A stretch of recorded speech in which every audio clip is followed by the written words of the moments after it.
L'ouvrage s'adresse aussi aux Blancs qui veulent pas en entendre parler. C'est d'abord une affaire de Blancs, le racisme. C'est pas d'abord une affaire de Noirs.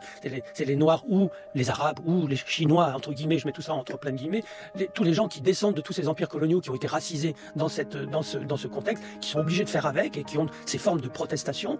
à travers des spectacles et des formes rituelles culturelles. Mais sur le fond, c'est l'affaire de tout le monde et c'est d'abord l'affaire des Blancs qui ont à assumer cette histoire-là en disant, ben oui, ce sont des Blancs qui ont inventé à un moment donné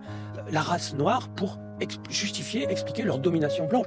En gros, au 19e siècle, on parlait déjà de race avant, mais à ce moment-là, ça se politise et l'élément de domination et de prédation capitaliste et de domination coloniale se joue à ce moment-là, au 19e siècle, et on est encore les héritiers, et dans le monde contemporain, on réanime cette relation-là, puisque c'est une relation, donc pour le coup, tout le monde est concerné. Moi-même et mes collègues qui travaillent sur l'immigration et tout ce qui a été fait avec l'Institut Convergence Migration, où il y a plus de 600 chercheurs qui sont affiliés, qui travaillent sur ce thème des migrations, on en est tous à se demander, mais c'est incroyable, comme la recherche en sciences sociales, en histoire, qu'elle soit en France, en Europe ou dans le pays, s'est développée. Il y a maintenant un fonds de recherche incroyable et ça n'empêche pas effectivement de